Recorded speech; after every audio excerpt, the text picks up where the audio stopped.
So, this is to help you prep for um, taking your first exam, how to answer your exam questions. We'll go through some examples, and at the end, if you guys have any questions, we'll answer those. And feel free to interrupt anytime, or you can put your questions in the chat. So NCLEX testing is the National Council of State Board of Nursing. It's the exam that they've developed to make sure when you've graduated a nursing program that you are able to perform safely and effectively as a new nurse. Nursing programs are not meant to create specialized nurses like ICU nurses or pediatrics. You go in as what we call a nurse general, and it's just like the standard of what that is. And it is, the NCLEX is meant to measure your safety and effectiveness to take care of patients.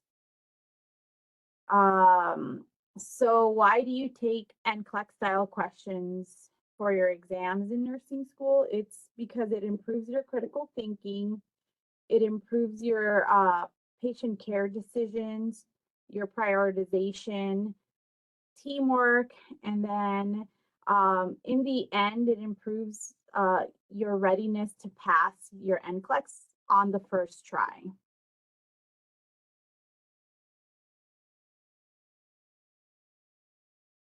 So we design these exams not to test how you remember things. And that's one of the biggest things that is kind of a bump in the road for nursing students, is that they're used to taking exams that are all knowledge and comprehension. And what that means is that you can recall the information and find the answer very quickly on a test. Whereas nursing level questions require you to critically think for the answer. You guys have heard that, the NCLEX question, which orange is the most orange? And your answers are A, B, C, and D, and they're all orange. Which one do you pick? It would be the best one, right? Nursing requires you to be able to decide on actions that all may be appropriate, but you have to decide which one is the most appropriate for that question. So you have to read those questions carefully in order to ensure you're making the right decision. That's testing your higher cognitive ability, where you're not just recalling information, but you're actually putting that information to use. And lastly, it's helping you to start thinking like a nurse, to be safe and competent to practice at the entry level. What do I need to do to change my learning habits? Create a study plan. I don't remember if in your orientation, not during my lecture, but during orientation with Michelle, they talked about how many hours roughly you should be studying. But for every 3 credits, I believe you should be studying 3-ish hours, and our course is a 9-credit course. So that's about 27 hours of studying. That doesn't include any of the free work that you're doing, because that's technically you're learning the information new, so it's not actually studying yet. So creating a study plan that also has enough breaks in between so that your brain can take a break is imperative that you do that.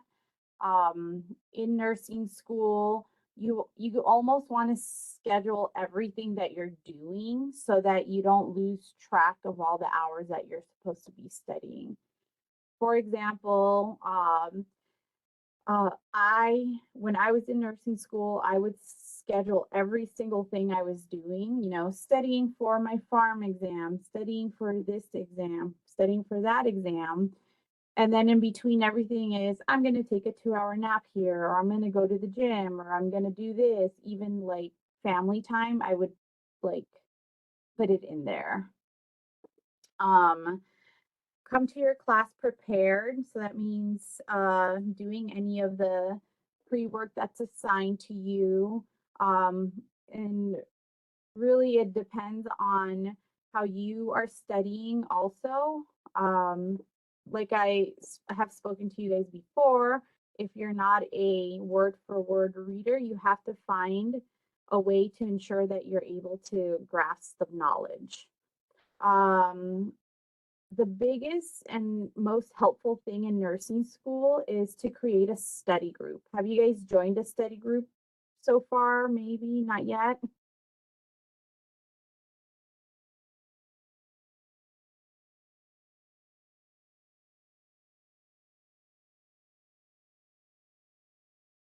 Not yet. Okay. I highly recommend doing a study group because one of the best ways to understand the information is to be able to tell somebody else that information. So you have to be able to, for example, if you know you have your first exam coming up, you guys, you know, one person can say, "Oh, I'm going to present on this topic," and the other one on the other topic, and then you guys present to each other. You're more likely to gain that knowledge because you're able to look for the information that you're going to present. Um, so a study group helps focus on, you know, certain topics, and then you guys exchange ideas. And the biggest thing is that when you go home after your study groups, you fill in the gaps of the things that maybe were forgot to talk about or things that you didn't get time to go through. But studying together is probably one of the biggest things. Um, the other thing is memorization is not going to work. It's not about memorizing the information. It's about actually using the information because, you know, in your anatomy and physiology course, you didn't have to, you know, move into anatomy and physiology two, remembering anything what you learned in one, because they didn't really, you know, they moved on to other systems. So it was like remember and then dump the information. But nursing requires you to remember the information that you're going to use it in every single block here on out. The nursing process, you're going to be using it until you graduate. Clinical judgment, same thing. You'll be using it until you graduate. Health assessment, you're going to be doing 1,000,001 assessments the entire time that you're here in nursing school. So it's not things that you're going to want to memorize and then dump the information because you're going to need to be able to replicate it as you move through the blocks. You need to think like a nurse. So when you're taking your test, it's basically, I am the nurse. What am I going to be doing? Because if you just memorize the information, but you can't use it, then it's not going to help you. You need to be able to apply and analyze the information and then evaluate to ensure that it's correct. And I've talked about this. How are we testing you? A lot of your questions are going to be somewhere in the nursing process. And if it's not blatantly in the nursing process, you're going to want to say it's either going to be Maslow's, safety, or your ABCs. Now, tell me, do you guys think that a lot of the questions in block one will be ABCs?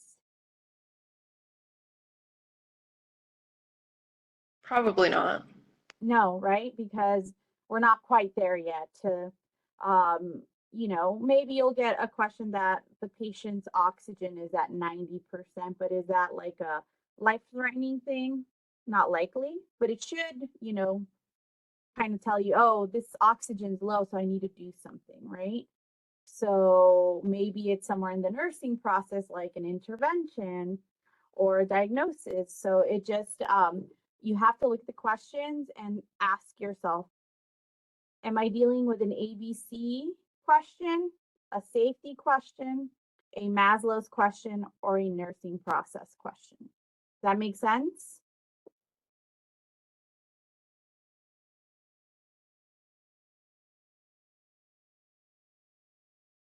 Okay. So here are the types of questions you're going to get on your test. So your knowledge questions, which is a lot of your quizzes are knowledge based, because I'm just hoping that you guys are doing enough pre-work where you can define something or identify something or select the right thing. Comprehension, it's going to tell you, explain a little more or predict something, interpret. Application, these are your a little bit harder question. This is asking you to solve a problem. So it could be the patient's oxygen's at 90%. What is the first action the nurse is going to do? And it gives you A, B, C, D, and you pick the best action, and they can all be correct. You have to pick the one that it says it's the immediate action of the nurse. So looking at the question, you just have to know, it's asking me what the immediate action is. I need to put oxygen on the patient. Analysis is recognizing the relationships between parts or evaluating, differentiating or interpreting information. So once you guys get to like fluid and electrolytes, we're going to ask you to interpret electrolyte data and figure out what kind of imbalance it is without telling you that it's a potassium imbalance or sodium imbalance or fluid overload or fluid deficit. You're going to have to analyze the information and say, this is the problem. Classroom strategies. So listen to the audio PowerPoints if they are available. Do the assigned reading prior to coming to class. Come prepared to discuss materials, ask questions. I'm sure if you have a question, probably 10 other students have the same question. I do know that students get a little shy and don't want to raise their hand and do that, but I would ask, if you have a question, don't be shy about it. I don't believe there are any dumb questions because you guys are learning, and you don't even know that the question is significant to ask. So I think that is a big barrier right now in our class, because I think a lot of you guys are very shy and don't want to ask questions. I think if you have questions and you don't want to ask in class, you could always email me the question before class. And if I see it, I will answer it to the whole class, because I'm sure if you have a question, probably like 10 other students have a question or the same question. Participate in the classroom. I think you guys have been doing pretty well. I know it's a little bit hard sometimes just because you guys are still getting to know each other, but as we get through the semester, get comfortable with each other and work together, because we're all in this together, and you guys are, you make your learning what it is in the classroom as well. Before the test, follow your study plan. Do not cram. Get a good night's sleep. Eat before the test. On test day, be early, have your supplies ready, and budget your time across questions. So we have set up the questions for multiple choice. You have about 1 minute and 30 seconds. And select all the apply and math, it's about 2 minutes. So this is why the test itself is 70 minutes. for 35 questions because we also have like a cushion for technical difficulties and stuff like that. But you have enough time to answer a lot of these questions. So, you know, make sure that you're not spending a lot of time on one question and then going really fast on the others because you lose track of time. So here are the components of your questions. The STEM. So the STEM is what it's asking you. The best response is your answer, and then the distractors are the wrong answer. So if you've noticed in your prep view, some of these questions are very wordy, right? You have to find what the stem of that question is. I do know that for the most part, we try and like bold a word, like what's critical, what's significant, what's not, what's a priority, what would you do most, right? So if you look at that, that should alert you to this is my STEM. And then with that, you will know, you should know what the best response is. And then look at the distractors. So in your question, so there's the case, the scenario, the description, maybe it's about the patient, maybe it's about the nurse. Again, the STEM is the part of the question that asks the question. And then distractors are your incorrect answers, but they can be feasible. Remember, every answer could be correct. You just have to pick the best one. And then the best response is the answer. How do I read these questions? So read the entire question twice before even looking at the answers. So you're going to get a scratch sheet of paper while you're taking your exam. I tell students to cover with their paper the answers so that they can focus on answering the question itself. Because like anybody else, we're reading a question, read the entire, and we stop about here and start looking at the answers. Now, does that allow you to actually focus on the question itself?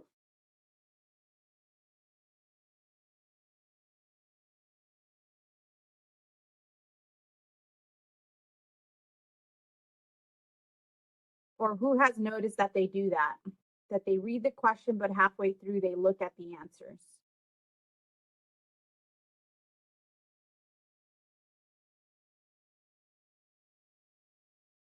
I do that. We all do that. It's actually a natural response for our eyes to do that because we as readers in general are trying to read as fast as we can no matter what we're doing. So especially if we're distracted readers, right? If you find yourself reading the textbook and you're like halfway through and you're like, I actually don't know what I just read. That's because we're distracted. We're not focusing. And a good tool about with that is using something to cover every line as you go. This is the same thing. You want to use your paper and cover your answers so that you can focus on reading the question. Because this is going to be one of the biggest things. It's going to let you read the case, read the STEM, and you're going to focus on exactly what the question is asking you so that you know what the answer is before you even remove the paper. So once you're read the question and you know what it's asking you, your brain is going to say, oh, I know the answer to this. And you're going to pick the closest to what you thought the answer was. And really it'll almost always be automatic and you will know. In your questions, identify keywords in the STEM, like first, priority, initial. I talked about that. We try to bold them as much as possible, but it doesn't always happen. Most important, these words will be in bold. Cover the answer choices. Just talked about that. It'll allow you to focus just on the question. So when we're done tonight, do some prep views and do it that way and see if that is going to help you. All right. The very famous question, which orange is the most orange? They're all right, right? Technically, this answer is B. So components of the question. So back to the STEM. What is the story? What are we asking you? The clinical manager wants nurses working in the unit to administer moderate sedation. The question is asking you about moderate sedation.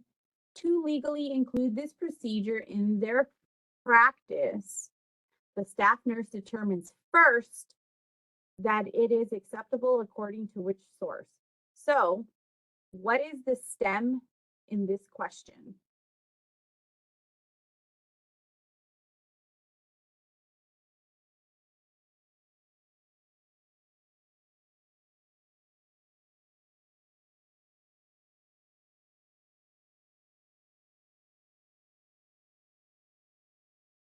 What do you guys think the STEM is?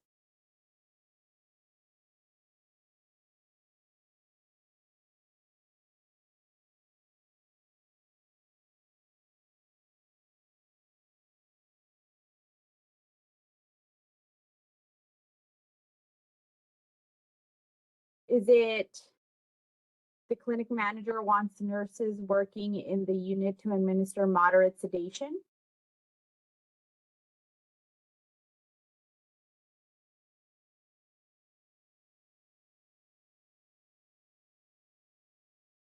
If you respond in the chat, I'll check.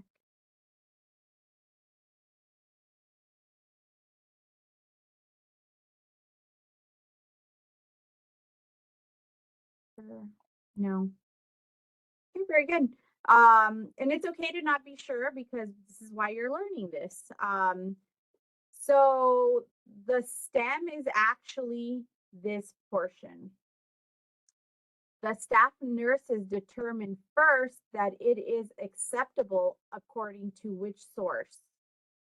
So it wants you to find this if moderate sedation is acceptable. Where do we get that information? So if you look at this bolded word here, first should indicate to you that this is your STEM. While moderate sedation is bolded, it's just this is determining to you that this is what the question is about, but the actual question is this portion. Does that make sense?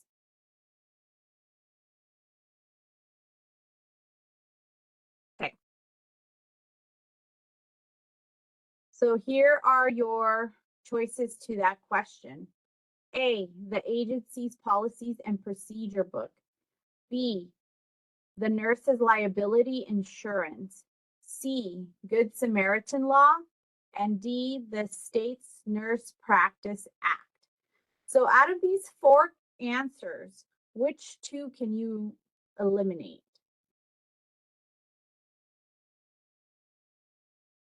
You can eliminate C, absolutely. What other one? B and C, wonderful.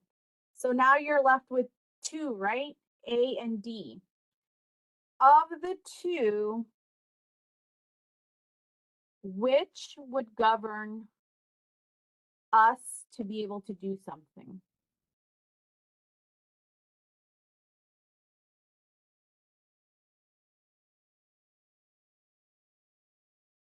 Correct. D is correct. So it is the Nurse Practice Act. While the agency has policies, the agency still has to follow the state's Nurse Practice Act. So they may be able to do moderate sedation. However, maybe the nurses will require extra training. So they have to make sure that that's all set before they're even able to make a policy and procedure for it. Very good.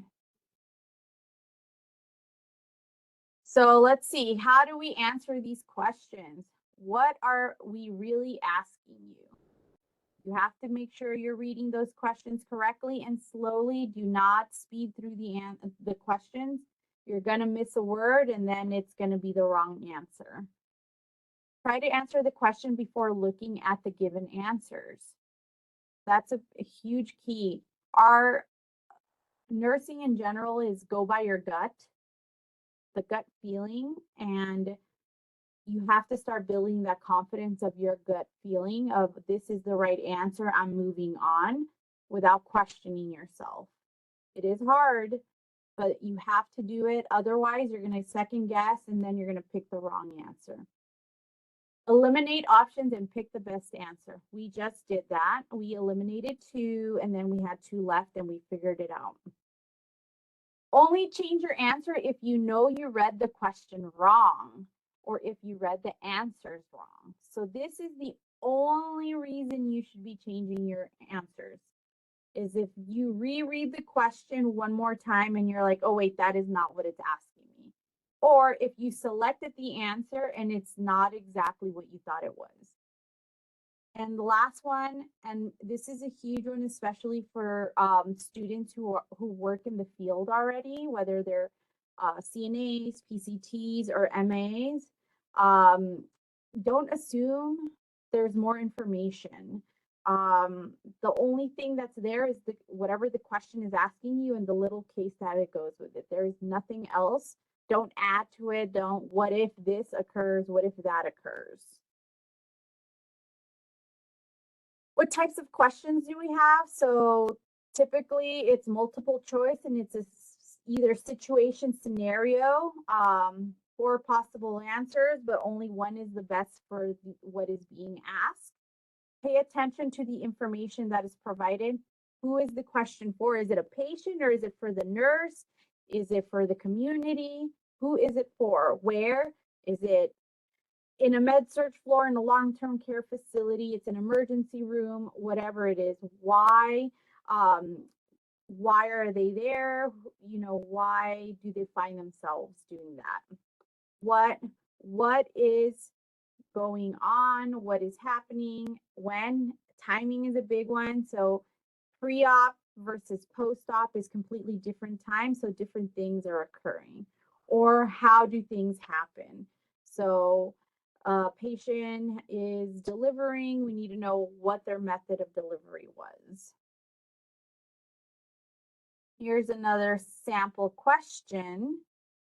A patient who is visibly upset says to the nurse, I want to talk with the head nurse. No, get me the supervisor and the director of nursing and the owner of the hospital. I am mad. What is the best response? What is the stem in this question?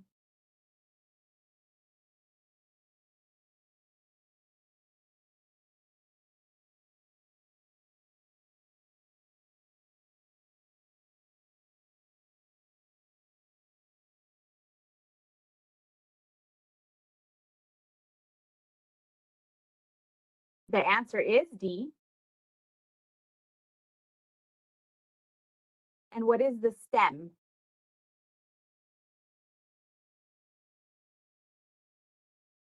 Perfect. Absolutely. And this is a therapeutic communication type question. So it's not the nurse has to do this, the nurse has to do that, right? Or, I mean, it is asking you that, but it isn't like an action of give a med or put oxygen on. You know, it's a how do I therapeutically talk to my angry patient? Very good. Here is the reasoning. So why was the first one incorrect? It does not promote communication and does not allow exploration and understanding of the issue. B is incorrect because it dismisses the feelings and does not promote communication. C is incorrect because it places the patients on the defensive and does not diffuse the situation. And then D is correct because the nurse uses the technique of paraphrasing and acknowledging the patient's feelings, and that promotes communication. All right, let's answer this one. Which of the following actions should the nurse plan to do first when caring for a client who is experiencing spiritual distress? A, make a referral to a member of the clergy. B, explaining the major beliefs of different religions. C, suggest reading materials. D, helps the client explore his or her own values and beliefs. What do you think the answer to this question is?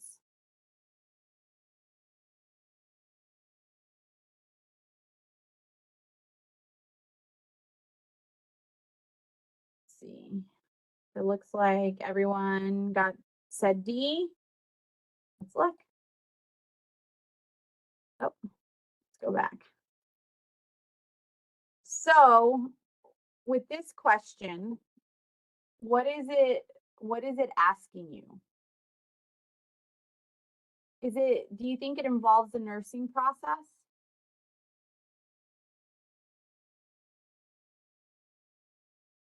So think of your AA pie. And if it is part of the nursing process, which part of the nursing process is it?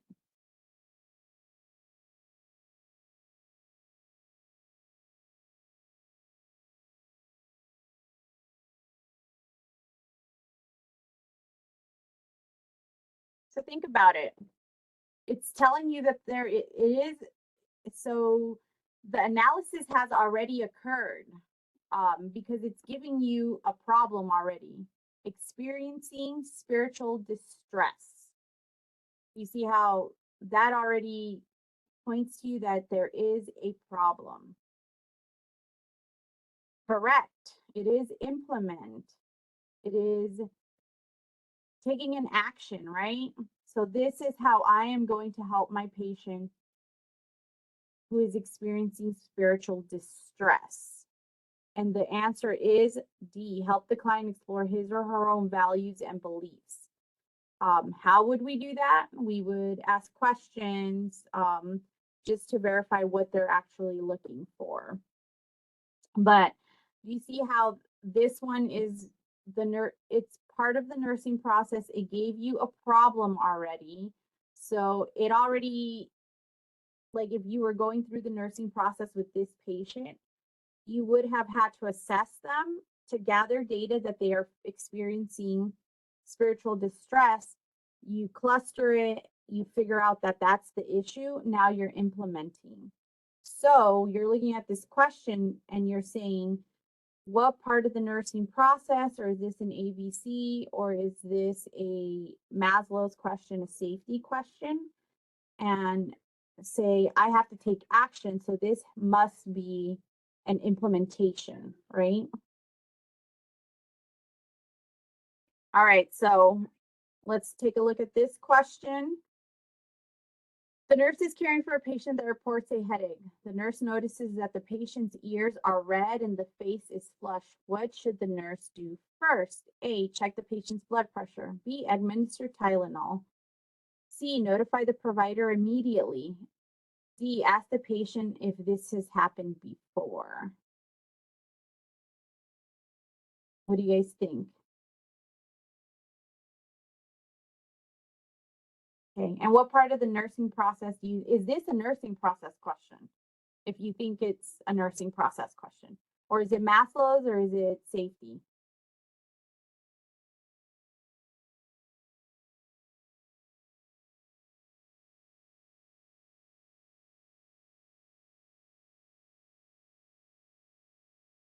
So tell me, is this a nursing process question or a Maslow's, an ABC?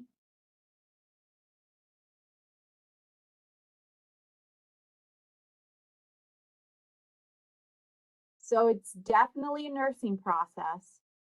And then which step is this?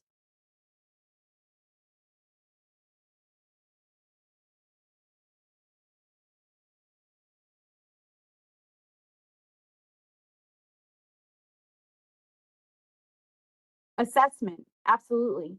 So if you figured this is an assessment question, which action would be the one that you'd want to do out of the 4? Okay, so check the patient's blood pressure. Would asking the patient if this has happened before also be an assessment? Okay, so, right, so you've eliminated 2, right? So you eliminated B and C because administer acetaminophen. 1, we don't even know if we have an order for that, so I don't think I can do that. Notifying the provider immediately.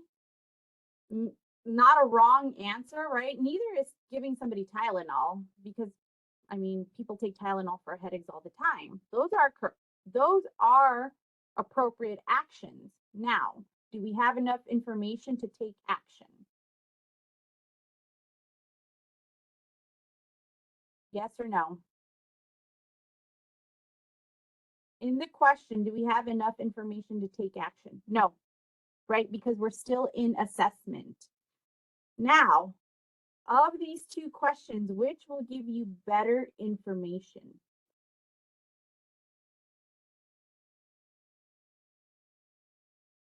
Think about it and think about therapeutic communication in that sense.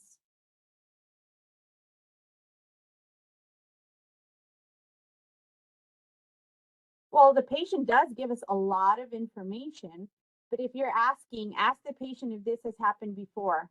Are they going to say yes and no or no? And that's it? Think about it.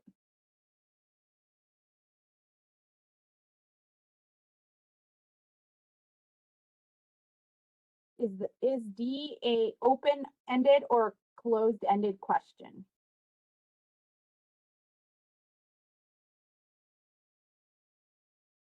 So how would we get enough information if it's closed-ended? So what is your answer?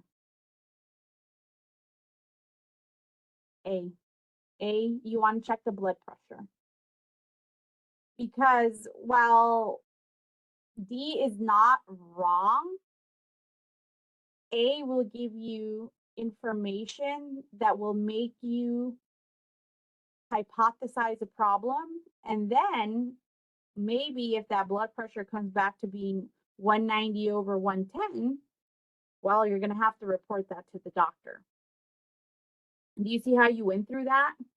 How you have to look at every response and say, does it make sense for what this question is asking me? And this is why you have to read the question carefully, but then also read your answers carefully. If you can't immediately like think what the answer is going to be, read your answers and say, does it make sense to what it's asking me? Because while we, notifying the provider is a correct response if we had enough information. B, give Tylenol. Yes, that's a possibility, but we don't have enough information to say that the headache is being caused by something other than a blood pressure. And then D, while the yes or no respond will help us, will it be enough so that we can make a decision? Does that make sense?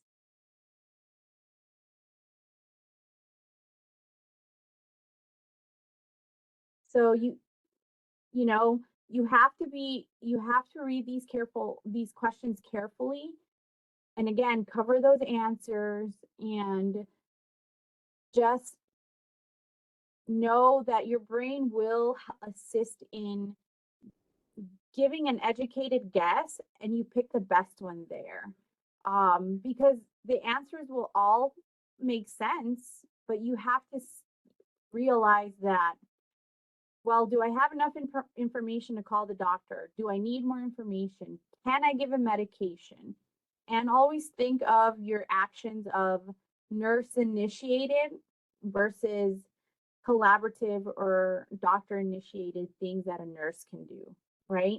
Giving a medication, yes, the nurse can do that, but they require an order, they require symptoms and things. So you need more information. So very good. All right, let's see. A 10-year-old is with his mother at the pediatrician's office. The mother reports that the child has had bedwetting accidents this past week. What should the nurse do next? A, determine if the child has started vaping. Ask the child, is there bullying happening? Check the child's blood glucose level.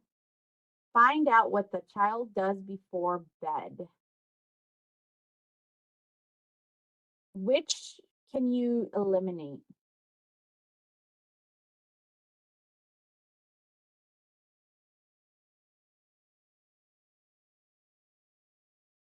A, absolutely. So you can eliminate A, B, C, and then A and B, okay?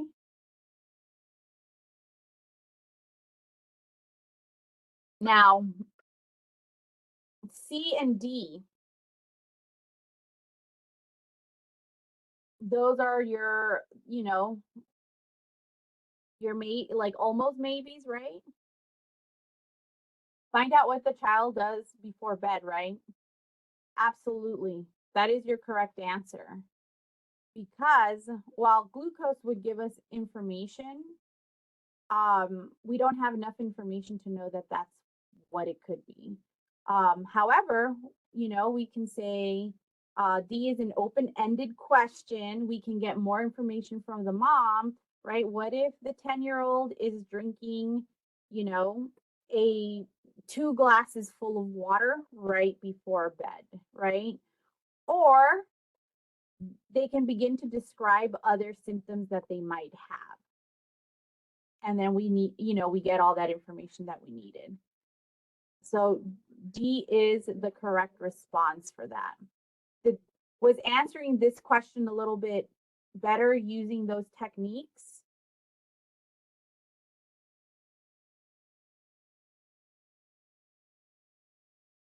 Let's see. Okay. Yes, yes, yes. Perfect. Okay. So these are techniques that are going to help you immensely while you're taking your test. And while you're taking it, you have to ensure, reading your questions correctly, reading your answers correctly so that it makes sense, but also taking your time. I know people who like to speed through tests because they're so nervous. You don't want to speed through your exams because you are going to miss words, and that is going to you're going to either pick the wrong answer or pick an answer that didn't make sense because you read too quickly. All right, multiple response. So these are your select all that apply questions. Very similar to multiple choice, you're just going to have more than one answer. It always includes more than one correct answer.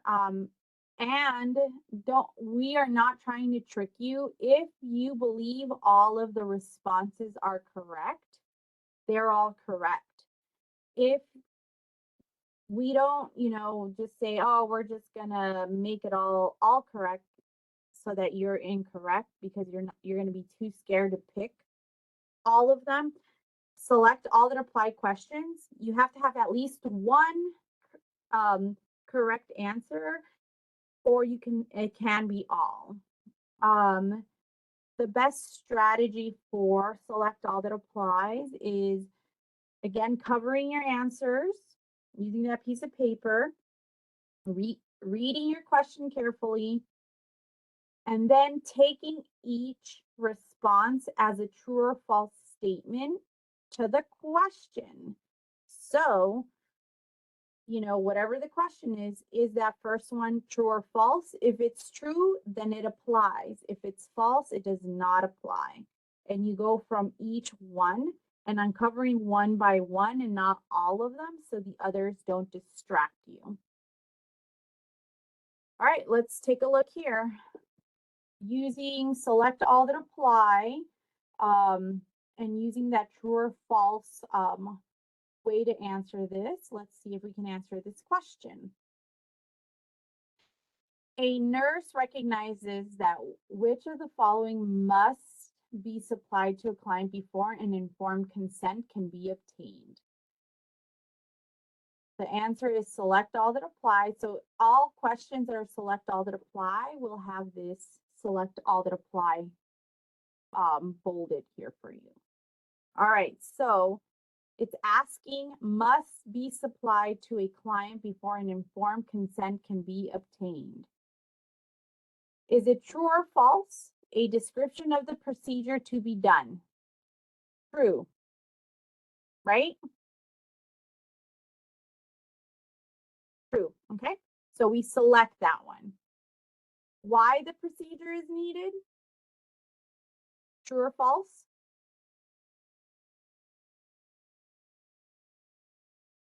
True. What time the procedure will be?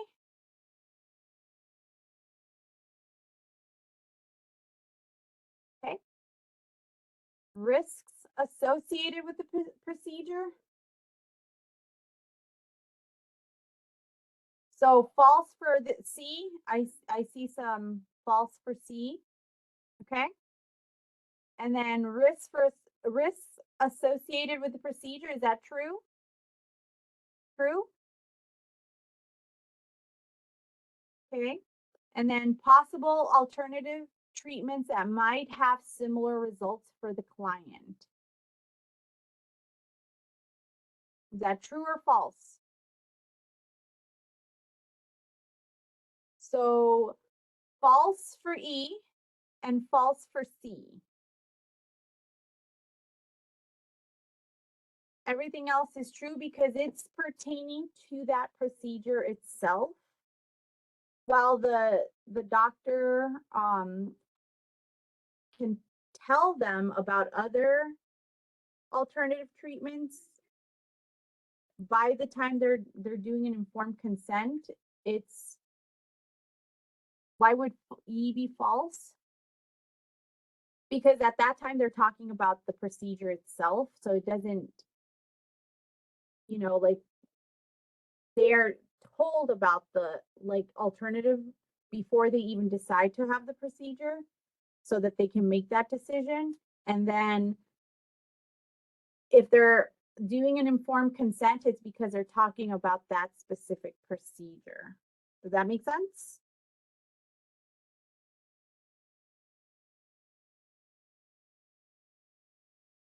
Because by the time that they're at, they should know that there are other procedures, but it is not part of the informed consent that they sign. Perfect. And then what time the procedure will be done, that has nothing to do with the informed consent because the procedure itself doesn't change by the time. So it's just kind of like null. But treat your selections as true or false. And then you only select what's true for what the question is asking you. All right? Does that make sense? And is that helpful?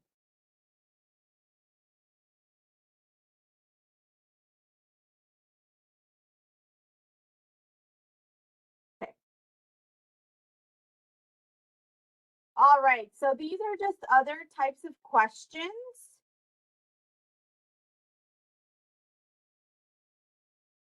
But we are not going to have these in your exam.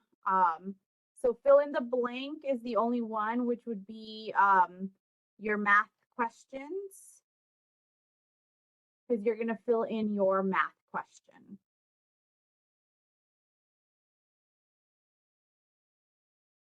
And then you might have a prioritizing or ranking question, but that is really like when you have steps or procedures. So I don't, for this first exam, you might not have, you won't, sorry, not might, you won't have a ranking question. Maybe for health assessment where it's wanting you to like, you know, perform an assessment, we might ask you to put something in order. And that's what a ranking question is. Hotspots are like this picture here, where we're asking you to find the apical portion of the heart or the aortic sound that you listen to. So this is, it's going to tell you to click on it, and that's where your answer is going to be.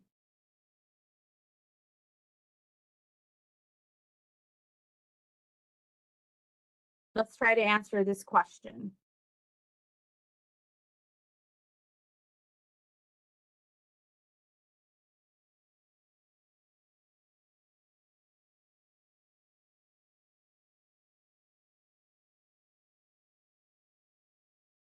So what do we think the answer is?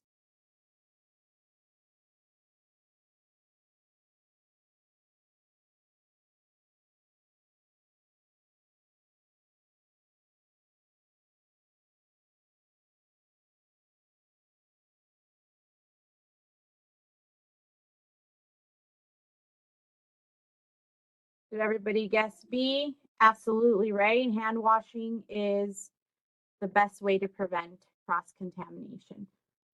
These were definitely,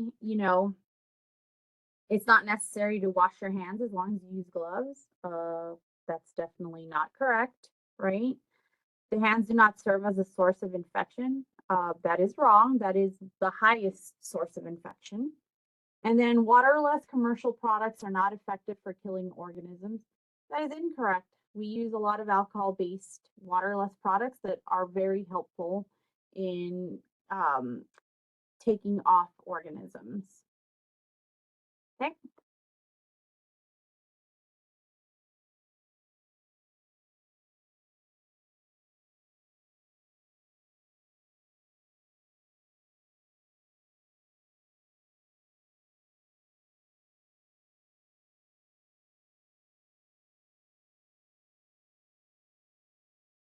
What do we think the answer to this one is?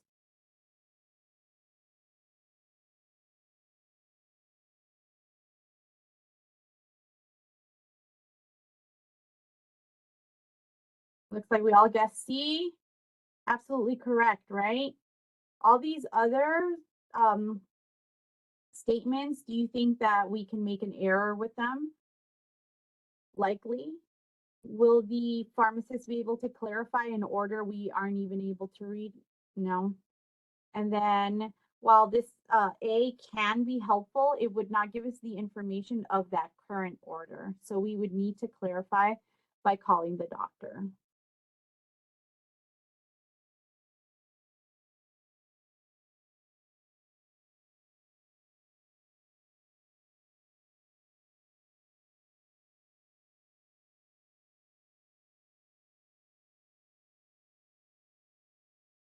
What are we thinking the answer to this is?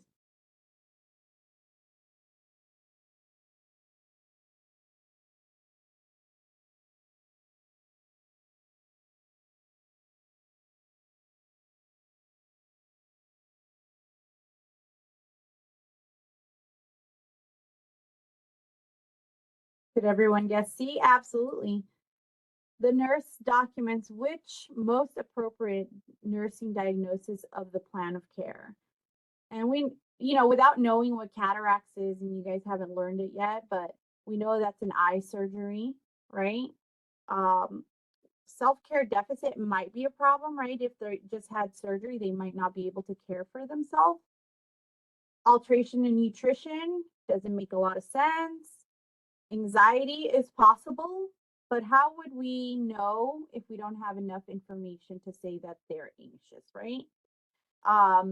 But we do know that they're having cataract surgery, so they already have this problem, sensory perception alterations. So very good. All right.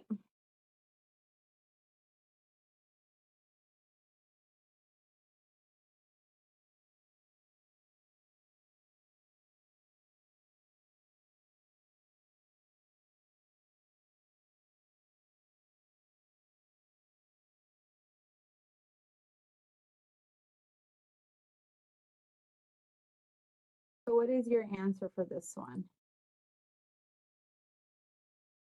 Looks like everyone said C. Absolutely.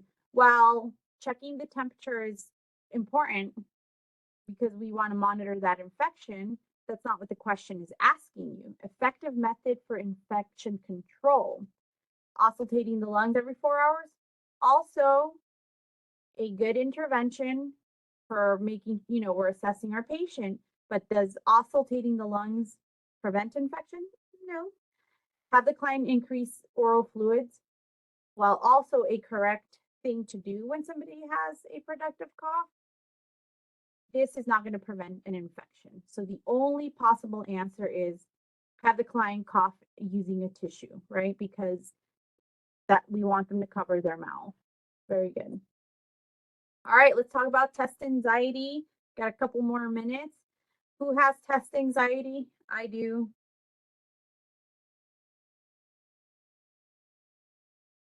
Okay. Whee. Yep.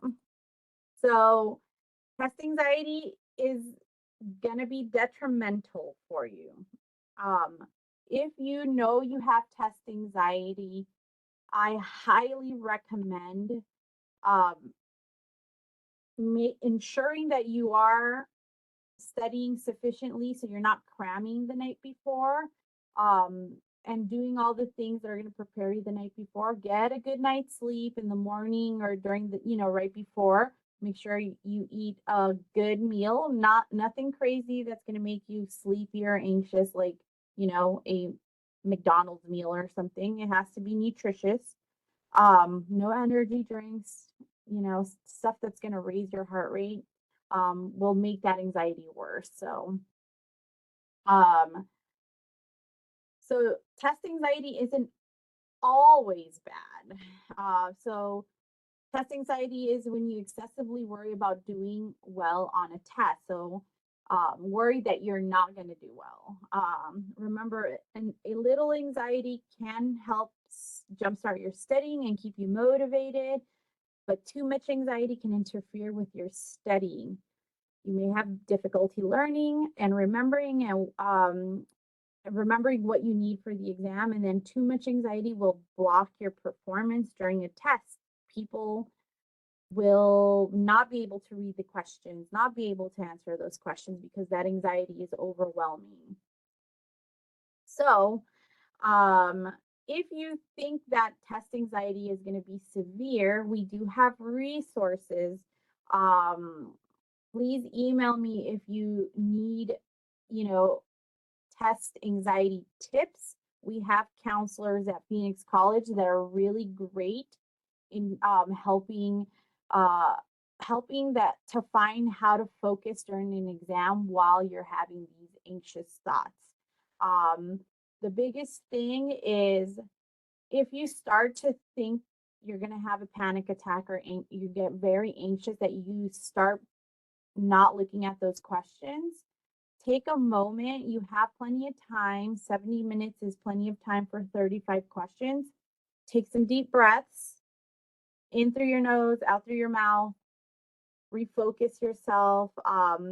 One of the biggest things that helps me while I'm having anxiety is I start to name things. I'll think of a category: color, red, orange, yellow, celebrities, so and so and so and so. That'll get your mind off that anxiety. Take a minute to do that so that you can then refocus and go back to your test. Okay? Please email me if you think that test anxiety is going to be a hindrance in your exam so we can get you seen by the counselors. They are amazing at helping with test anxiety. I wouldn't tell you this if it wasn't true, but they are very, very helpful, and we would want to nip it in the butt now than, figuring it out 2 or 3 tests from now. Okay? Do you guys have any questions for me?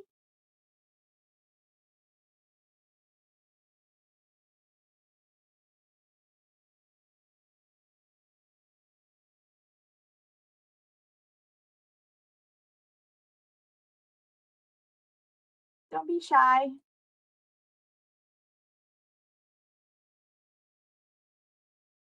Did you guys find this helpful? Yes, so the question is the math portion like household measurements? So it's everything you've learned up until this week. So it'll be household measurements. It could be military time. It can be intake and output. It can be conversions or basic dosage calculation, like figuring out tablets.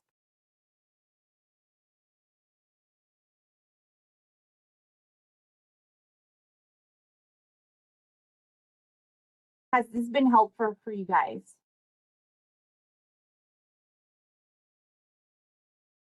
Okay, good. All righty, no worries. Okay, good. If you guys have any questions, come to class with them or email me. I will post this recording for you guys. But thank you for coming. I hope this helps, and hopefully that test anxiety is a little bit lower. But if you, again, if you guys need help or have any questions, please, please message me. All right. You guys have a good night. You're very welcome, guys.